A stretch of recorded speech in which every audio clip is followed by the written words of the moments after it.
वाहिगुरु जी का खालसा वाहिगुरु जी की फतेह। वालिए कुल आलम सरवरे कायनात जुगो जुग अटल। गुरु ग्रंथ साहिब जियां दी पवित्र पावन हजूरी अंदर सभाएमान हो रही गुरु की संगत। सतगुरां ने रहमत करके ये सतसंगत दियां घड़ियां बख्शिश कीतियां ने। आप संगतां गुरु दरबार अंदर बैठ के गुरबाणी कीर्तन का आनंद प्राप्त कर रहे सी। इस वेले गुरु तेग बहादुर महाराज साहब जी जो दिल्ली विखे कैद विच महाराज बैठे हुए, उन्होंने अपने सपुत्र साहिब गोबिंद राय जियां दी परख करन वास्ते गुरबाणी दे विच एक दोहरा लिख के भेजिया। बल छुट के ओ बंधन परे, कछु न होते उपाय। कहो नानक अब ओट हर गद द्यों हो सहाय। इस दे नाल होर भी सलोक उचारण कीते। पातशाह सिख नूं कहन लगे साडे पुत्र कोलों इस शब्द दा इस सलोक का उत्तर लैके आना है। सलोक सारिया संगतां नूं सुनाए गए। जदों ये सलोक 10वें पातशाह नूं सुनाया तो महाराज ये सलोक सुन के विचारन लग पे। साडे पिता ने बचन लिखिया, बल छुट के ओ बंधन परे, कछु ना होते उपाय। पर यह किवें हो सकता है? उन्हां दे हथ विच ते बड़ियां ताकतां ने।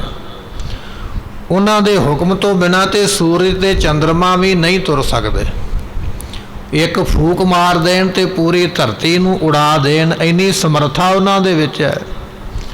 पर उन्होंने बचन ही लिखिया भी साडा बल छुट गया ते बंधन पै गया। क्यों लिखिया है? ये बचन आपां कल सरवण कर रहे सी।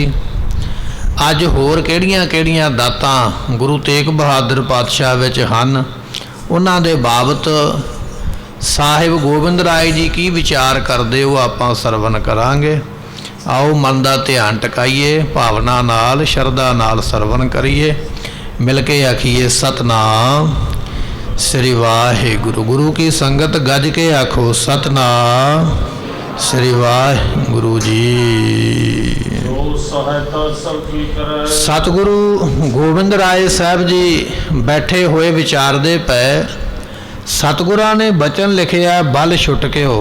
इस वेले बल नहीं है, पर सतगुरु ते इन्ने समर्थ ने जिहड़ा उन्हां दा सिमरन करदा महाराज ते उहदी भी सहायता करदे। तेग बहादुर सिमरिया घर नौ निधे आवे धाए, सब थाई होए सहाय। ये 10वें पातशाह ने आप लिखिया। जिहड़ी आपां अरदास पढ़दे हैं ना, ये अरदास का बचन 10वें पातशाह ने आप लिखिया। गुरु तेग बहादुर पातशाह जी जिहड़ा सिख तुहाडा सिमरन करदा, तुहानूं याद करदा, तुसीं हरेक थां ते उहदी सहायता करन वाले हो। इत्थे बचन आ गया, कहन लगे सतगुरु ते सारियां दी सहायता करदे। तिथै तू समर्थ जिथै कोई ना है। जिथे दुनिया की पहुँच खत्म हो जाती है ना, गुरु उत्थे भी पहुँच रखता है मदद करने वास्ते। गुरु उत्थे भी बचन बख्शिश कर दिंदा जिथे दुनिया की पहुँच मुक जाती है, ताकत खत्म हो जाती है। तो 10वें पातशाह विचारते पे सतगुरां दा ते नाम सिमरिया सहायता हुंदी है। ऐसे गुरु नूं कौन बंधन पा सकता है? ये मन विच विचारते हैं। अते जे कोई सिख याद करके सतगुरां नूं कोई मनोरथ रखे ना मन विच भी महाराज मेरी ये इच्छा है तो आप जी पूरी करो। इच्छा रख के गुरु नूं याद किया तो महाराज जियां दा बचन है, साचे साहिबा क्या ना ही करते रह। एहो जी वस्तु है ही कोई नहीं भी सिख महाराज कोलों मंगे तो मिले ना। किवें हो सकता? सिख मनोरथ रख के गुरु नूं याद करदा तो मनोरथ तां भी पूरा हुंदा। किन्नियां साखियां ने गुरु साहिबां दे जीवन दियां जिहड़ा काम नहीं हो सकता, दुनिया ने आख्या नहीं हो सकता, पर जे सतगुरु दी शरण विच आ गया महाराज ने ना होण वाले काम नूं भी कर दिता है। सिख मनोरथ रखे, इच्छा रखे, इच्छा रख के भी गुरु नूं याद कीता, उहदियां मन दीयां इच्छा पूरीआं हुंदियां। भाई आदम जी आए ना गुरु रामदास पातशाह की शरण में, तो उस वेले सतगुरां दे कोलों बख्शिश महाराज प्रसन्न होए, कहन लगे भाई आदम मंग की चाहिदा। बचन टाल गया। दूजा दिन फिर होया, महाराज कहंदे भाई आदम जी मंगो की चाहिदा, फिर बचन टाल गया। तीजा दिन होया तो सतगुरां ने आख्या मंग की चाहिदा। जो तीजी वारी आख्या, कहन लगा महाराज फिर बख्शिश करनी है, पुत्र दी कर दिओ।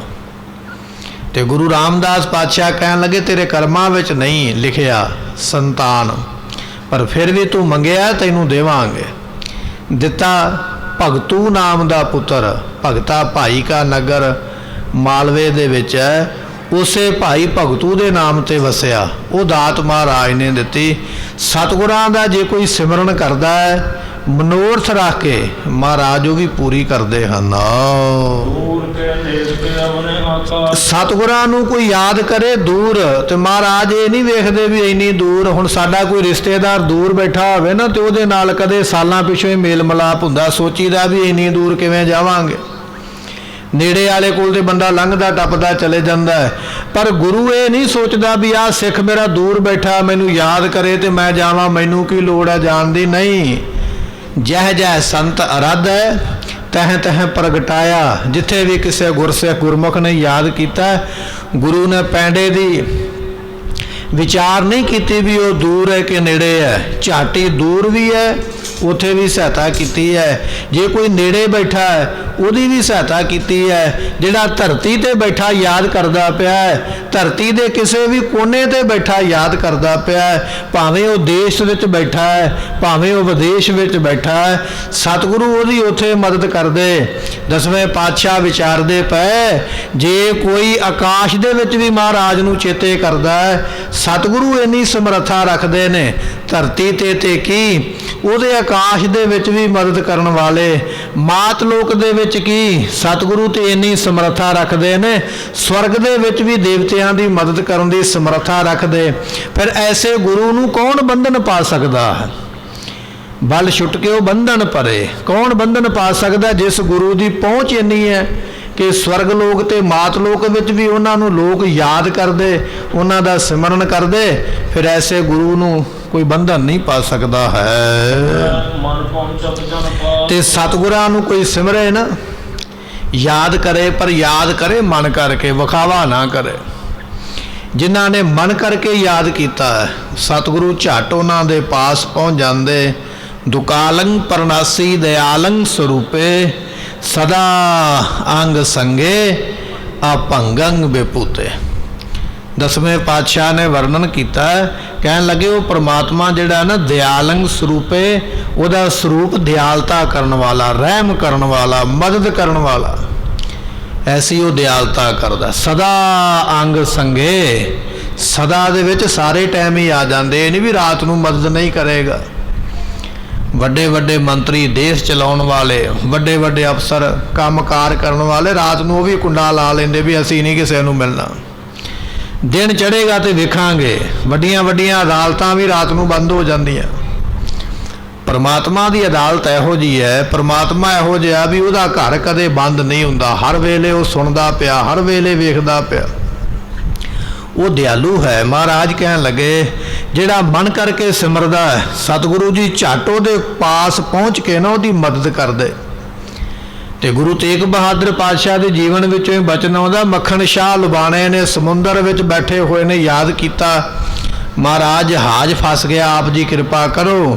भावें कि मक्खण शाह ने गुरु तेग बहादुर पातशाह के दर्शन नहीं सन कीते, जदों मन करके याद किया, सतगुरु इहदी मदद करने वास्ते पहुँच गए। धन दसवें पातशाह विचारदे पए, कहन लगे ऐसे गुरु नूं बंधन कौन पा सकता है जिहदा नाम सिमर के सिखां दे कारज हुंदे हन। ते सतगुरु पातशाह जी सारियां कला करके समर्थ ने। दुनिया ते अवतार होए ना, किसी नूं आखिया भी 14 कला अवतार है, किसी नूं आखिया 16 कला अवतार है, पर गुरु नूं ये गल आखी है, अनंत कला होए ठाकुर चढ़िया। सतगुरां दीयां शक्तियां जिहड़ियां ने गिणती विच नहीं आउंदियां भी महाराज विच इन्नी ताकत है। सतगुरु ऐसे समर्थ ने, सर्व कला समर्थ, सारियां कला शक्तियां ताकतां दे समर्थ ने, जो चाहण वो महाराज कर सकते हैं। ते सतगुरु सोचते पै, 10वें पातशाह की उम्र 9 साल की है जदों परख हुई है। 9 साल की उम्र में इन्ना ज्ञान रखिया है, इन्नी भावना रखी है अपने पिता के उपर। जिस गुरु का नाम सिमर के मक्खन शाह का जहाज बनने लगता है, जिस गुरु का नाम सुन के भावें नेड़े ते भावें दूर सहायता होंदी है, जिहड़ा गुरु एक क्षण में ही ऐसी मदद करता है, वो गुरु ये बचन क्यों करता पिया भी मेरी मदद करो, मैं मदद तो हीना हो गया। निज सहायता चाहत कैसे, गुरु पातशाह अपनी सहायता क्यों चाहते पै ने, वो तो समर्थ ने। ਇਹਦੇ ਵਿੱਚ ਕਾਰਨ ਕੀ ਹੈ, ਉਹਦੇ ਉੱਪਰ ਵਿਚਾਰ ਕਰਦੇ ਹਨ। ਸਤਿਗੁਰਾਂ ਦੇ ਜਿਹੜੇ ਦਾਸ ਨੇ ਨਾ ਸੇਵਕ, ਉਹਨਾਂ ਸੇਵਕਾਂ ਦੇ ਜਿਹੜੇ ਅੱਗੇ ਸੇਵਕ ਨੇ ਤੇ ਉਹਨਾਂ ਸੇਵਕਾਂ ਦੇ ਜਿਹੜੇ ਅੱਗੇ ਸੇਵਕ ਨੇ, ਉਹਨਾਂ ਵਿੱਚ ਵੀ ਇੰਨੀ ਤਾਕਤ ਸਤਿਗੁਰਾਂ ਨੇ ਬਖਸ਼ਿਸ਼ ਕੀਤੀ ਹੈ। ਤੇ ਜੇ ਉਹ ਚਾਹੁਣ ਨਾ, ਸਤਿਗੁਰਾਂ ਦੇ ਸੇਵਕ एक क्षण दे विच सृष्टि नूं नाश करन दी समर्था रखदे। गुरु दा दास जिहड़ा ना, गुरु दा सेवक, वो इन्नी पहुँच रखदा है, इन्नी ताकत रखदा है, जे सतगुरु आग्या दे देण ते एक क्षण दे विच सारियां नूं नाश करन दी समर्था गुरु दे सिख दे विच, गुरु दे दास दे विच है। जिस गुरु दे दास विच इन्नियां ताकतां हो सकदियां, वो गुरु किन्ना समर्थ है, कहण कथन तो परे है। जदों भाई मती दास ने आख्या ना, महाराज हुक्म होवे ते मैं इन्हां सारियां मुगलों नूं सज़ा देवां, ते काजी ने गुस्से नाल पुछया, कहन लगा तेरे विच इन्नी करामात, इन्नी ताकत है?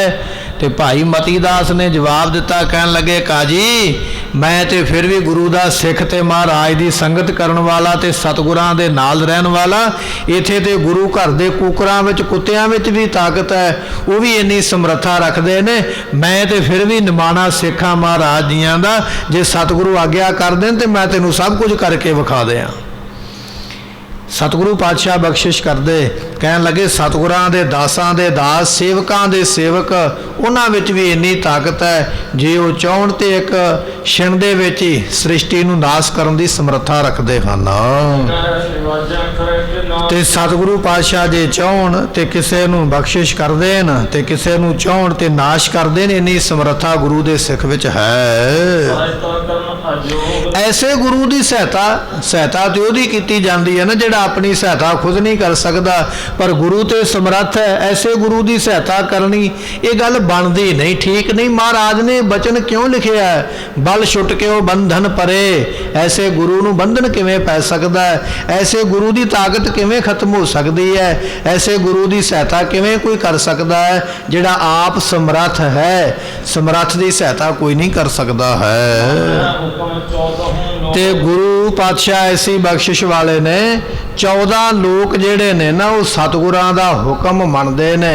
सो सतगुरां ने बचन लिखिया, तुम हो पुरी चतुर्दश कंता, परमात्मा तू 14 लोगों का पति है, मालक है। आपां चौपी साहब दे विच बचन पढ़दे हैं।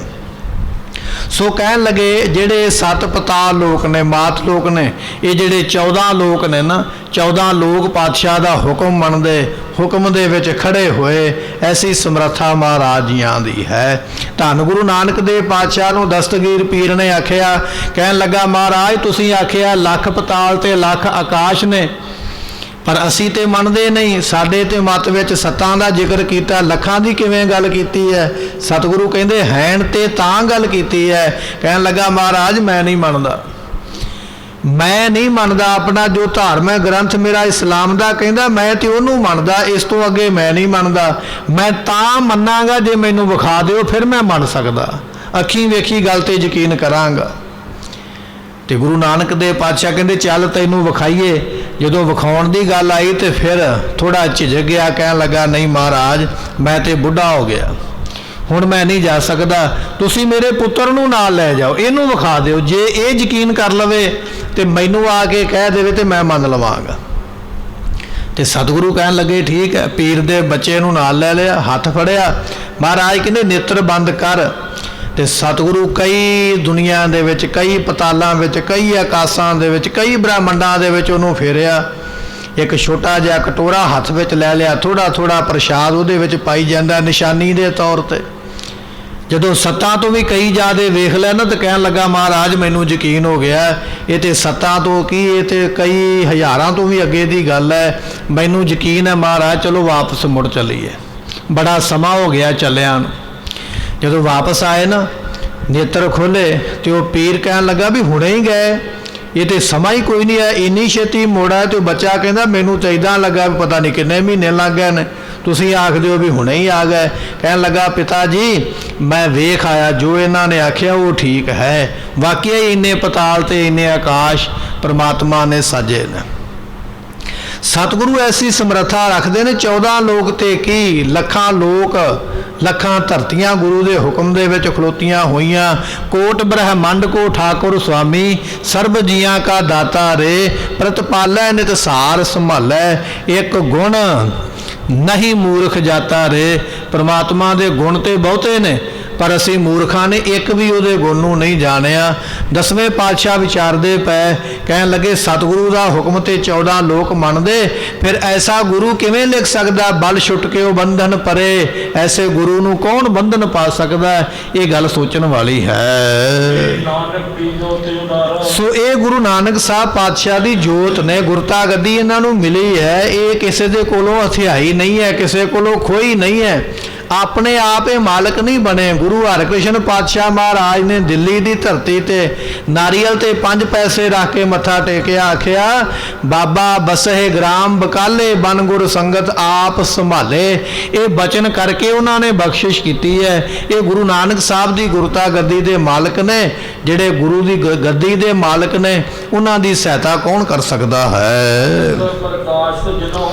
ਤੇ ਜਿਨ੍ਹਾਂ ਦੇ ਵਿੱਚ ਬਹੁਤ ਜ਼ਿਆਦੀ ਤਾਕਤ ਹੈ ਜਾਂ ਗੁਰਤਾ ਗੱਦੀ ਦੀ ਜੋਤ ਜਿਸ ਗੁਰੂ ਤੇਗ ਬਹਾਦਰ ਪਾਤਸ਼ਾਹ ਵਿੱਚ ਸ਼ੋਭਾ ਪਾ ਰਹੀ ਹੈ। ਤੇ ਸਤਿਗੁਰਾਂ ਦੇ ਸਪੁੱਤਰ ਗੁਰੂ ਤੇਗ ਬਹਾਦਰ ਪਾਤਸ਼ਾਹ ਦੇ ਸਪੁੱਤਰ ਨੇ ਸਾਹਿਬ ਗੋਬਿੰਦ ਰਾਏ ਜੀ। ਇਹ ਸਾਰੀਆਂ ਗੱਲਾਂ ਮਹਾਰਾਜ ਨੇ ਵਿਚਾਰੀਆਂ ਆਪਣੇ ਮਨ ਵਿੱਚ। ਸਤਿਗੁਰਾਂ ਨੇ ਚਿੱਠੀ ਵਿੱਚ ਲਿਖਿਆ ਸੀ ਇਹ ਸ਼ਲੋਕ ਪੜ੍ਹ ਕੇ ਤੇ ਵਿਚਾਰਨਾ, ਵਿਚਾਰ ਕੇ ਤੇ ਫਿਰ ਸਾਨੂੰ ਉੱਤਰ ਲਿਖ ਕੇ ਭੇਜਣਾ। ਸਾਹਿਬ ਗੋਬਿੰਦ ਰਾਏ ਜੀਆਂ ਨੇ ਸਾਰੀ ਗੱਲ ਵਿਚਾਰ ਕੇ ਸੋਚ ਕੇ, ਮੇਰੇ ਪਿਤਾ ਨੂੰ ਬੰਧਨ ਕੋਈ ਨਹੀਂ ਪਾ ਸਕਦਾ, ਮੇਰਾ ਪਿਤਾ ਦੇ ਬੰਧਨਾਂ ਨੂੰ ਛੁਡਾਉਣ ਵਾਲਾ ਸਮਰੱਥ ਹੈ। ਐਸੇ ਗੁਰੂ ਨੇ ਬਚਨ ਲਿਖਿਆ ਤੇ ਸਾਡੀ ਪਰਖ ਕਰਨ ਵਾਸਤੇ ਲਿਖਿਆ। ਇਹ ਸਾਰੀਆਂ ਗੱਲਾਂ ਵਿਚਾਰ ਕੇ ਸੋਚ ਕੇ ਉਸ ਵੇਲੇ ਫਿਰ ਸ੍ਰੀ ਗੋਬਿੰਦ ਰਾਏ ਸਾਹਿਬ ਜੀ ਇਸ ਨਤੀਜੇ ਤੇ ਪਹੁੰਚੇ, ਇਸ ਫੈਸਲੇ ਦੇ ਉੱਪਰ ਪਹੁੰਚੇ ਹਨ। ਤੇ ਸਤਿਗੁਰਾਂ ਨੇ ਫਿਰ ਆਖਿਆ, ਕਹਿਣ ਲੱਗੇ ਜਾ ਸਿੱਖਾ ਕਾਗਜ਼ ਤੇ ਦਵਾਤ ਲੈ ਕੇ ਆ, ਕਲਮ ਤੇ ਸਿਆਹੀ ਲੈ ਕੇ ਆ। ਜੇ ਸਤਿਗੁਰਾਂ ਨੇ ਬੁਝਾਰਤ ਪਾਈ ਹੈ, ਇਸ ਬੁਝਾਰਤ ਨੂੰ ਫਿਰ ਹੁਣ ਆਪਾਂ ਇੱਥੇ ਸੁਲਝਾ ਦਈਏ, ਇਹਦਾ ਹੁਣ ਉੱਤਰ ਲਿਖੀਏ। ਤੇ ਉਸ ਵੇਲੇ ਸਿੱਖ ਦੌੜ ਕੇ ਕਾਗਜ਼ ਲੈ ਕੇ ਆਇਆ, ਕਲਮ ਲੈ ਕੇ ਆਇਆ ਤੇ ਸਤਿਗੁਰਾਂ ਨੇ ਪਹਿਲਾ ਬਚਨ ਲਿਖਿਆ। ਕਹਿਣ ਲੱਗੇ ਪਿਤਾ ਸਤਿਗੁਰੂ ਜੀ ਆਪ ਜੀ ਦੇ ਚਰਨਾਂ ਤੇ ਸਾਡੀ ਨਮਸਕਾਰ ਹੋਵੇ। ਸੋ ਇਹ ਪਹਿਲਾਂ ਸਾਰਿਆਂ ਤੋਂ ਬੰਦਨਾ ਲਿਖੀ ਹੈ, ਨਮਸਕਾਰ ਲਿਖੀ ਹੈ ਆਪਣੇ ਪਿਤਾ ਨੂੰ। ਉਸ ਵੇਲੇ ਸਤਿਗੁਰਾਂ ਨੇ ਜਵਾਬ ਉੱਤਰ ਦੇਣ ਤੋਂ ਪਹਿਲਾਂ ਤੇ ਸਤਿਗੁਰਾਂ ਨੇ ਫਿਰ ਅਗਲਾ ਬਚਨ ਲਿਖਿਆ। ਕਹਿੰਦੇ ਪਾਤਸ਼ਾਹ ਜੀ ਤੁਸੀਂ ਇਹ ਲਿਖਿਆ ਬਲ ਛੁੱਟ ਕੇ ਉਹ ਬੰਧਨ ਪਰੇ, ਪਰ ਅਸੀਂ ਤੇ ਇਸ ਗੱਲ ਤੇ ਯਕੀਨ ਰੱਖਦੇ ਹਾਂ ਜੋ ਤੁਹਾਡੇ ਚਿੱਤ ਵਿੱਚ ਫੁਰਨਾ ਵੀ ਆ ਜਾਵੇ ਨਾ, ਤੁਹਾਡੇ ਕਹਿਣ ਤੋਂ ਪਹਿਲਾਂ ਉਹ ਚੀਜ਼ ਆਪਣੇ ਆਪ ਹੀ ਬਣ ਜਾਣੀ ਹੈ। ਜਿਨ੍ਹਾਂ ਦੇ ਫੁਰਨੇ ਕਹਿਣ ਤੋਂ ਬਿਨਾਂ ਹੀ ਉਹ ਕੁਝ ਬਣ ਸਕਦਾ, ਉਹਨਾਂ ਨੂੰ ਬੰਧਨ ਪਿਤਾ ਜੀ ਕੌਣ ਪਾ ਸਕਦਾ? ਇਹ ਗੱਲ ਮੰਨਣ ਵਿੱਚ ਨਹੀਂ ਹੈ।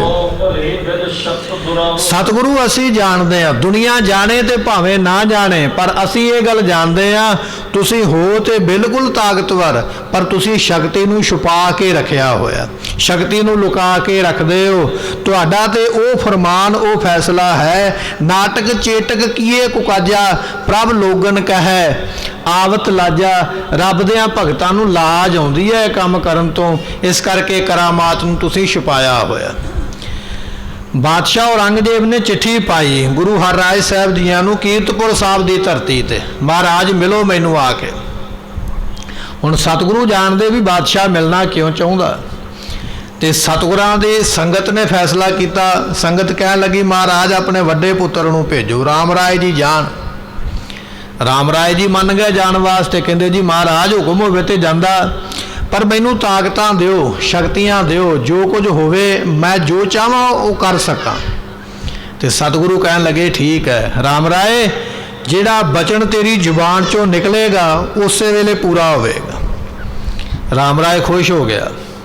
उधारी चीज़ मिल जाए ना बिना मेहनत तो कोई चीज़ मिले तो उसकी खुशी ज़्यादा होंदी है।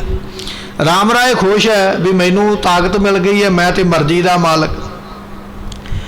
दूजे छिन मन में विचार आया, गुरता गद्दी क्यों नहीं मिली है? गुरता गद्दी तां नहीं मिली, भरोसा नहीं, ना अपने पिता ते भरोसा है, ना गुरु नानक साहब की बाणी ते भरोसा है।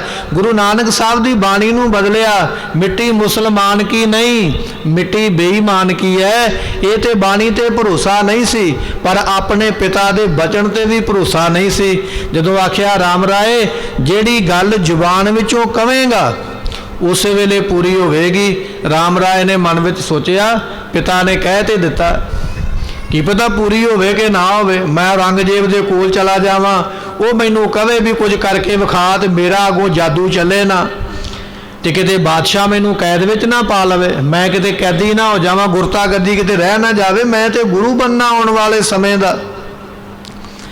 अपने पिता के बचन ते भरोसा नहीं। इन्हां ने बचन किया तेरे मूँह विचों निकलेगा पूरा होवेगा, की पता होवेगा कि नहीं होवेगा। मैनू घर तो तुरन तो पहला परख करनी चाहिए है भी मेरा बचन पूरा होंदा कि नहीं होंदा। जदों तुरिया ना तैयारी की, रथ लगा होया ड्योड़ी के बार बार, घर के बार बार रथ तैयार करके लाया सेवकां ने, जिहदे उत्ते राम राय ने चढ़ के जाना दिल्ली नूं।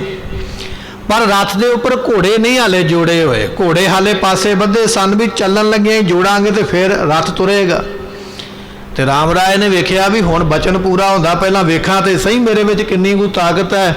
अपने रथ के कोल जाके आखन लगा, कहन लगा, ए रथ तैनू राम राय का हुक्म है, साहिब गुरु हर राय साहब जियां दा वड्डे पुत्र का यह हुक्म है, बिना घोड़ियां तो एक बारी मैनू दौड़ ला के विखा, ये मेरे मन का फुरना है, ये मेरी इच्छा है। तो जदों ये बचन आख्या ना भी मेरी इच्छा है, मेरा बचन है भी मैनू तुर के विखा बिना घोड़ियां तो। बाबा राम राय के मुखों बचन निकलिया, कह लगे रथ चलिया बिना घोड़ियां तो, पर उहदे विचों इन्नी भयानक आवाज़ आई जिवें आकाश दे विच बदल एक बारी गरजदे ने, उहदे विचों गड़गड़ की आवाज़ आई तो रथ चलिया। साहिब गुरु हर राय साहब जी अपने कमरे दे विच महल विच बैठे सन। सतगुरां ने वेख्या ये की होया, महाराज पलंगे तो उठे, उठ के बाहर आए। इन्ने चिर नूं सारा परिवार घर दे बार बार खलोता होया राम राय जी नूं तोरन वास्ते। साहिब गुरु हर राय साहब महाराज भी आ गए। जदों वेख्या ना भी रथ बिना घोड़ियां तो चलदा पिया, गेड़ा कढ़ के वापस आउंदा पिया, ते राम राय बड़ा खुश हुंदा पिया भी बड़ी ताकत अपने विच, मैं ते रथ चला दिता, ये ते काम कोई कर ही नहीं सकिया। तो गुरु हर राय साहब ने आख्या, कह लगे राम राय की गल, तैनू साडे बचना ते यकीन नहीं सी?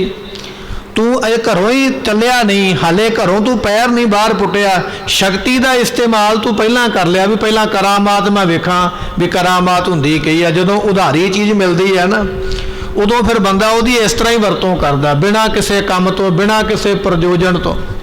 कहन लगे तैनू यकीन नहीं सी साडे बचना ते, ये तैनू करामात तां दित्ती सी जिथे ना सरेगा, तेरे सिर तो पानी लंघ जाए उथे ये चीज़ वरत लवी, पर इत्थे ते लोड़ ही नहीं सी। तू एवें कह दिता रथ नूं भी बिना घोड़ियां तो मैनू चल के विखा। असल विच राम राय ये चीज़ां तू बंदगी करके तप करके मशक्कत करके नहीं लईआं, तैनू फ्री विच मिल गईआं ते फ्री विच खर्चदा पिया। तैनू साडे बचन ते भरोसा नहीं आया, जे भरोसा हुंदा ते तू ये परख ना करदा। गुरमुखो ये फर्क है बाबा राम राय दे विच ते साहिब गुरु गोबिंद सिंह महाराज दे विच। दोने भरा ने, रिश्तेदारी दे विच भरा लगदे ने आपस विच, पर फर्क ये है कि बचन मनन दा ते अते शरधा रखण दा। साहिब गुरु हर राय साहब महाराज जी जिहड़े सन वो बाबा गुरदित्ता साहब जियां दे सपुत्र ने, ते बाबा गुरदित्ता साहब जी गुरु तेग बहादुर पातशाह के भरा ने, ते गुरु तेग बहादुर पातशाह के सपुत्र गुरु गोबिंद सिंह महाराज जी गुरु हर राय साहब जी अते धन गुरु गोबिंद सिंह महाराज जी भरा लगदे।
ਸਤਨਾਮ ਵਾਹਿਗੁਰੂ ਸਤਨਾਮ ਵਾਹਿਗੁਰੂ।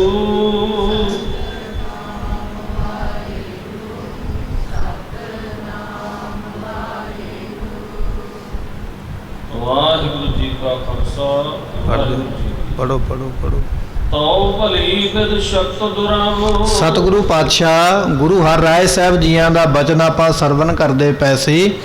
ਗੁਰੂ ਗੋਬਿੰਦ ਸਿੰਘ ਮਹਾਰਾਜ ਜੀਆਂ ਨੂੰ ਹਾਲੇ ਗੁਰਤਾ ਗੱਦੀ ਮਿਲੀ ਨਹੀਂ ਹੈ, ਪਰ ਉਹਨਾਂ ਨੂੰ ਇੰਨਾ ਭਰੋਸਾ ਹੈ ਕਿ ਮੇਰੇ ਪਿਤਾ ਜੀ ਜੋ ਚਾਹਣ ਉਹ ਕਰ ਸਕਦੇ ਨੇ, ਉਹਨਾਂ ਨੂੰ ਸਹਾਇਤਾ ਦੀ ਲੋੜ ਨਹੀਂ।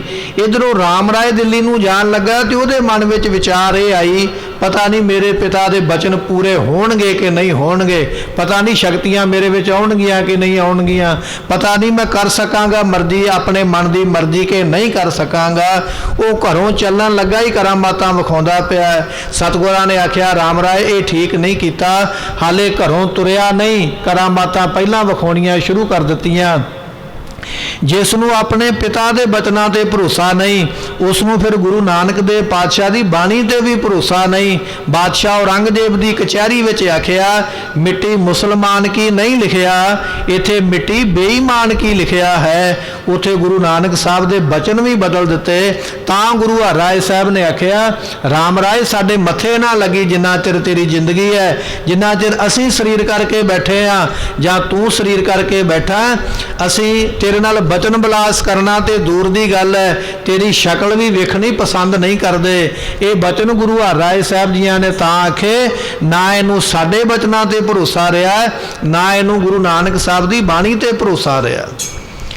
ਤੇ ਗੁਰੂ ਹਰਿਰਾਏ ਸਾਹਿਬ ਜੀ ਕਦੇ ਫਿਰ ਉਸ ਨੂੰ ਮਿਲੇ ਨਹੀਂ, ਆਪਣੇ ਵੱਡੇ ਪੁੱਤਰ ਨੂੰ ਹਮੇਸ਼ਾ ਵਾਸਤੇ ਤਿਆਗ ਦਿੱਤਾ। ਪਰ ਧੰਨ ਦਸਵੇਂ ਪਾਤਸ਼ਾਹ ਮਹਾਰਾਜ ਸਾਹਿਬ ਜੀ 9 ਸਾਲ ਦੀ ਉਮਰ ਹੈ, ਕਹਿਣ ਲੱਗੇ ਪਿਤਾ ਜੀ ਮੈਂ ਨਹੀਂ ਮੰਨਦਾ ਵੀ ਤੁਹਾਨੂੰ ਕੋਈ ਦੁਨੀਆ ਦੀ ਤਾਕਤ ਬੰਧਨ ਪਾ ਸਕੇ, ਤੁਸੀਂ ਤੇ ਸਮਰੱਥ ਹੋ, ਜੋ ਚਾਹੋ ਉਹ ਕਰ ਸਕਦੇ, ਜੋ ਚਾਹੋ ਸੁਰ ਤੁਰਤ ਬਣਾਵੋ, ਜੋ ਤੁਸੀਂ ਚਾਹੋ ਬਣਾ ਸਕਦੇ। ਪਰ ਅਸਲ ਵਿੱਚ ਗੱਲ ਇਹ ਹੈ ਤੁਸੀਂ ਸ਼ਕਤੀਆਂ ਛੁਪਾ ਕੇ ਰੱਖਣੀਆਂ ਚਾਹੁੰਦੇ, ਕਰਾਮਾਤ ਵਿਖਾਉਣਾ ਨਹੀਂ ਚਾਹੁੰਦੇ। ਇਹ ਸਾਡੀ ਪਰਖ ਕਰਨ ਵਾਸਤੇ ਤੁਸੀਂ ਇਹੋ ਜਿਹੇ ਬਚਨ ਲਿਖ ਕੇ ਭੇਜੇ, ਪਰ ਅਸੀਂ ਤੁਹਾਨੂੰ ਸਮਰੱਥ ਜਾਣਦੇ ਹਾਂ, ਤੁਸੀਂ ਜੋ ਚਾਹੋ ਉਹ ਕਰ ਸਕਦੇ ਹੋ।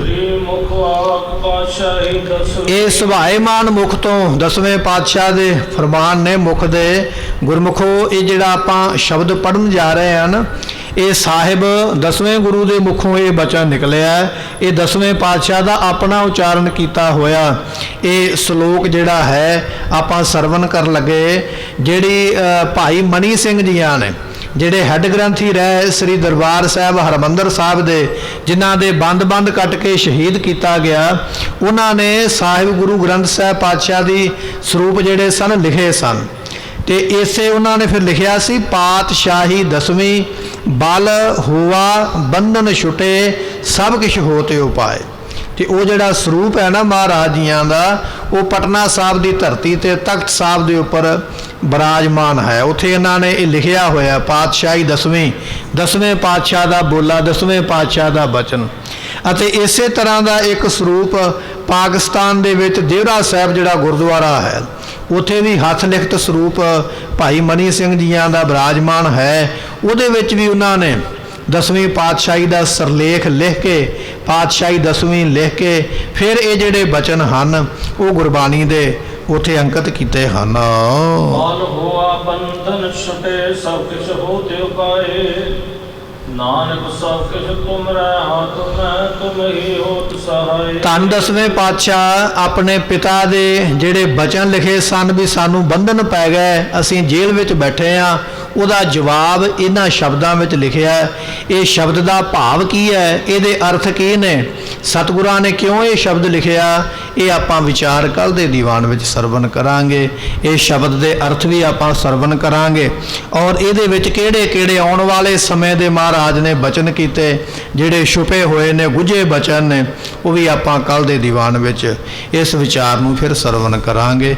ਸਮੇਂ ਦੀ ਸਮਾਪਤੀ, ਭੁੱਲਾਂ ਦੀ ਮੁਆਫੀ, ਬਚਨ ਗੁਰੂ ਕਾ ਹਿਰਦੇ ਵਸੇ, ਭੁੱਲਾਂ ਦਾਸ ਦੀਆਂ ਮੁਆਫ ਕਰਨੀਆਂ, ਲੇਖਾ ਕਤਹਿ ਨ ਛੂਟੀਐ, ਬਖਸ਼ਨਹਾਰ ਬਖਸ਼ ਲੈ। ਵਾਹਿਗੁਰੂ ਜੀ ਕਾ ਖਾਲਸਾ।